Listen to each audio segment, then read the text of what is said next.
Long before legends, prophecy terrified ancient Argos completely. King Acrisius learned his grandson would someday kill him. To escape fate, he imprisoned him inside a tower. Soon, Danae held Perseus and became panicked. Acrisius avoided murder, choosing the cold, dangerous sea instead.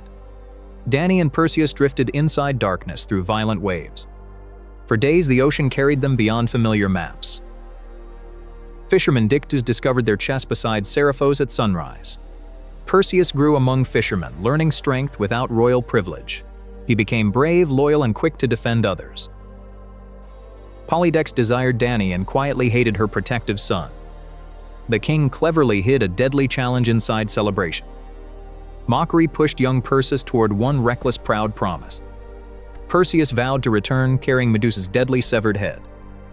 One direct glance from Medusa could petrify living victims. Polydex accepted, convinced this impossible quest would kill Perseus. Perseus had courage, but courage alone could never succeed. Hermes appeared beside the restless sea in silver light. Athena joined him, bringing wisdom and disciplined warfare skills. Athena presented Perseus a brilliantly polished bronze reflective shield. He would fight through reflections, never meeting Medusa's gaze. Hermes offered a curved blade capable of cutting immortals. First, Perseus needed to locate the mysterious ancient Graeae. 3 ancient Graeae sisters shared one glowing eye together. Perseus waited until none of the sisters could see. Then he seized their eye between 2 waiting hands. He withheld their sight until they revealed the path. Finally, they described a hidden valley beyond northern mountains. Beyond icy peaks, Perseus discovered a secret green valley.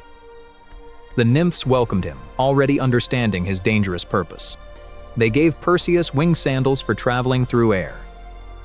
They offered Hades' helmet, making its wearer completely invisible. Finally, a magical bag could safely contain Medusa's head. Perseus practiced flying low before trusting the open sky. He tested invisibility until even nymphs lost sight completely.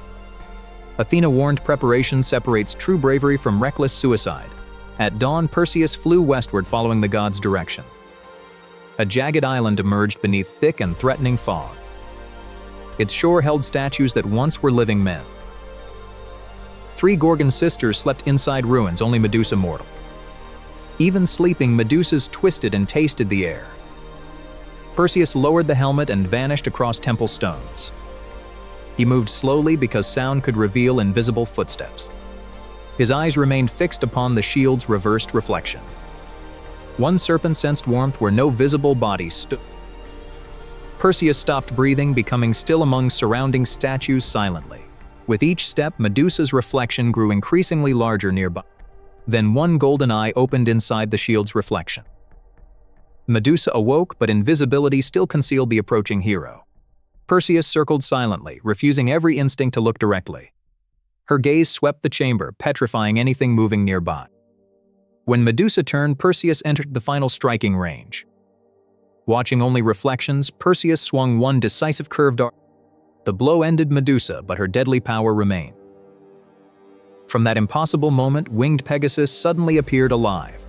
Perseus guided Medusa's head safely inside the magical bag. Her immortal sisters awakened, screaming across the entire island. Still invisible, Perseus fled while claws struck empty space. Winged sandals lifted him upward through the shattered roof. The Gorgons followed, guided by scent, sound, and grief. Perseus flew between cliffs, letting fog conceal his direction. He dropped stones below, creating false splashes across water. The sisters attacked splashes while Perseus climbed above clouds. Only after escaping completely did Perseus remove the helmet. On distant shores, Perseus encountered Atlas guarding golden fruit. Atlas feared prophecy and denied the exhausted hero shelter. Insultius offered proud Atlas one final clear warning. When Atlas attacked, Medusa's gaze turned him into stone. Perseus crossed violent storms toward the kingdom of Ethiopia. There, Andromeda stood chained beside the raging coastal sea.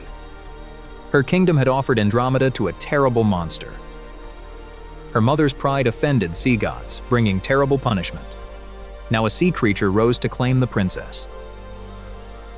Perseus could flee, but heroism rejected the easiest path. He cut Andromeda's chains and ordered her upward immediately.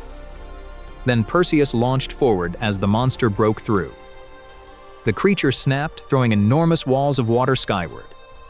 Perseus attacked overhead, but armor deflected his blade harmlessly. Its sweeping tail shattered stone where Perseus had hovered. Realizing strength failed, Perseus reached for Medusa's final weapon. Behind his shield, Perseus carefully opened the dangerous bag. The monster looked once, then hardened completely into stone.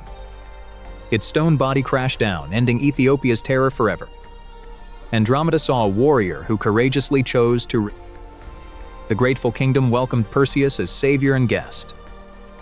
Afterward, Andromeda joined Perseus on his journey towards Seriphos. Across the sea, Perseus carried victory, love, and danger. Meanwhile, Polydectes became crueler, forcing Danae into hiding. Dictys protected Danae while soldiers surrounded the sacred sanctuary. Perseus entered the palace before anyone believed he survived. Polydectes laughed and demanded proof of the promised gift. Perseus warned innocents to turn away in close eyes. The arrogant king and followers refused, expecting empty bluff. Medusa's gaze crossed the hall, turning cruelty into stone. Within moments, the tyrant's power ended without further violence. Danae embraced Perseus, finally safe from her relentless persecutor. Perseus crowned Dictys, rewarding the fishermen who saved them. He returned divine tools, keeping only what wisdom permitted. Perseus offered Medusa's head to Athena inside her temple. Athena placed the terrifying face upon her protective shield. Perseus traveled toward Argos, unaware prophecy still waited there. Acrisius heard Perseus lived and fled before his arrival. Later, Perseus joined peaceful games in a neighboring kingdom. He threw the discus skillfully, intending harm to nobody. Sudden wind carried it toward an unknown elderly spectator. The spectator was Acrisius, fulfilling prophecy through tragic accident. Perseus mourned the grandfather who spent life escaping fate. Burdened by grief, he used Argos' tragedy-born throne completely. Instead, Perseus founded Mycenae beyond the reach of fear. With Andromeda, he built a family-shaping heroic legend.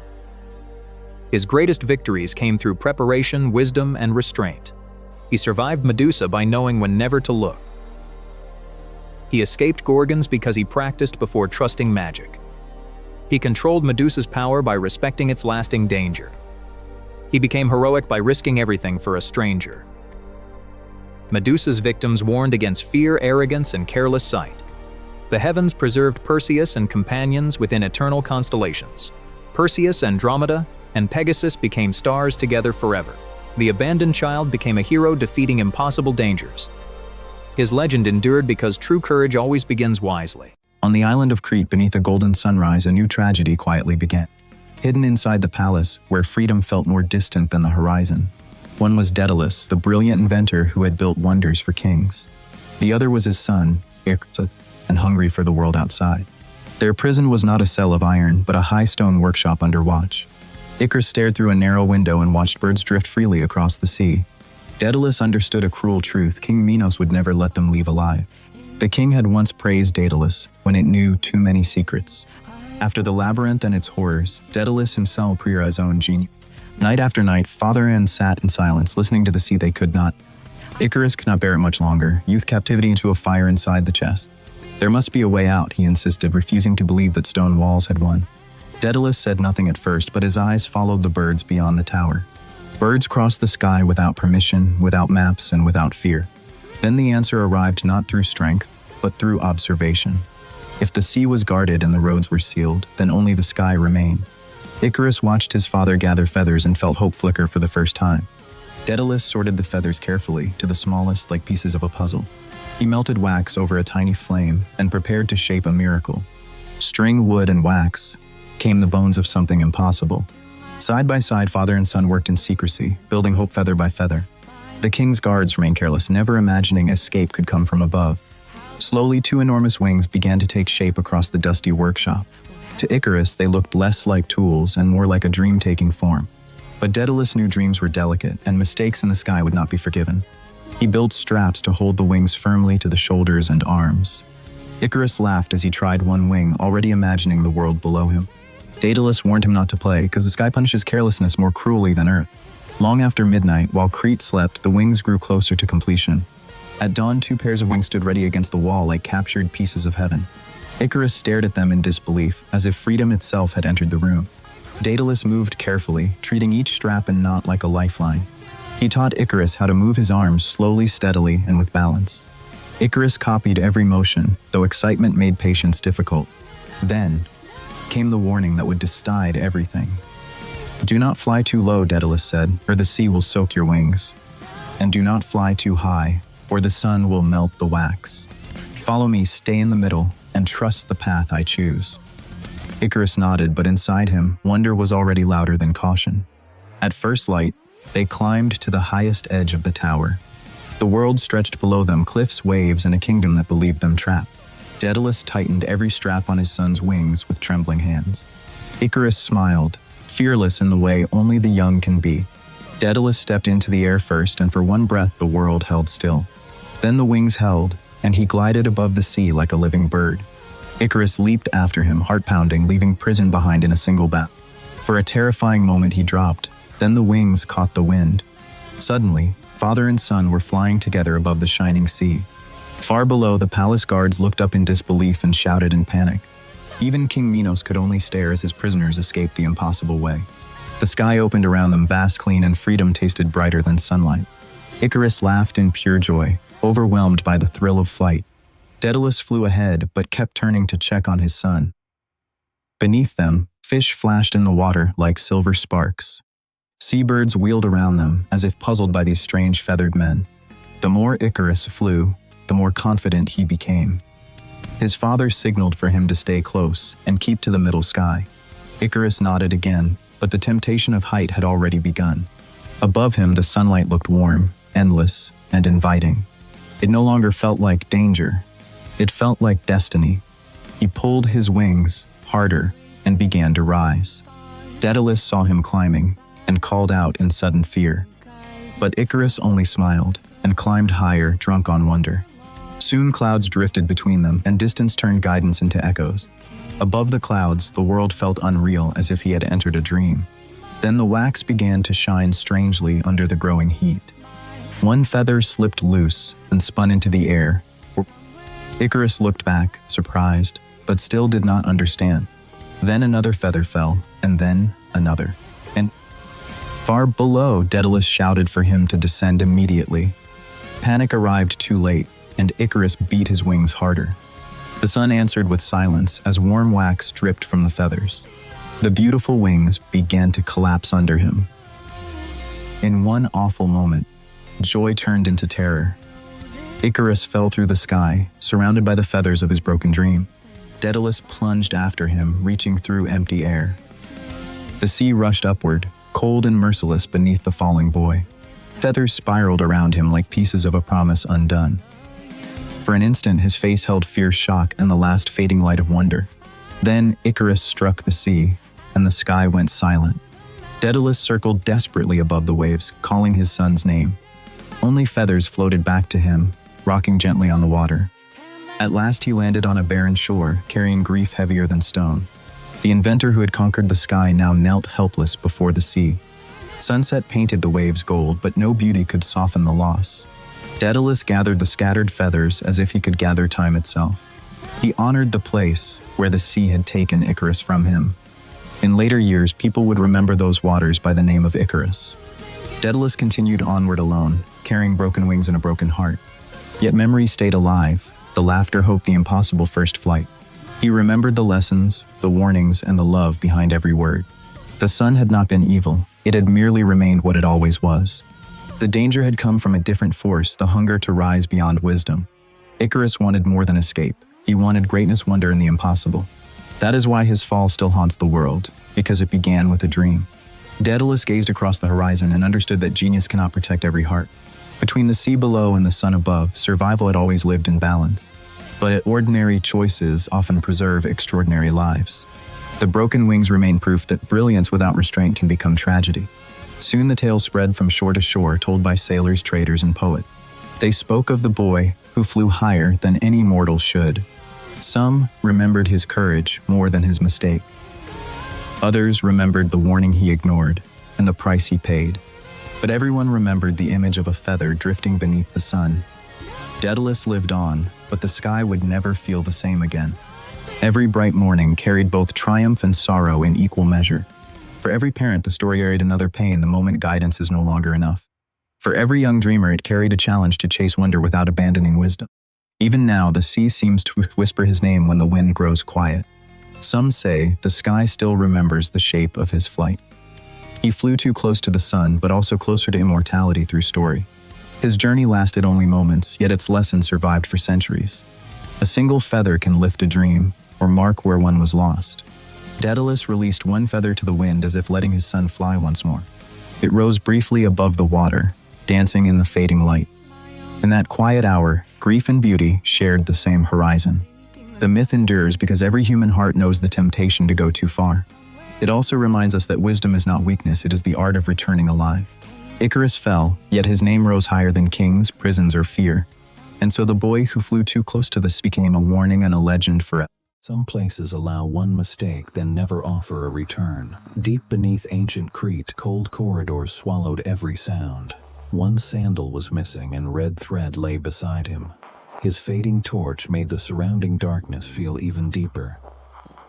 Then two crimson eyes slowly opened beyond the distant archway. Heavy hooves struck stone, growing louder with every breath.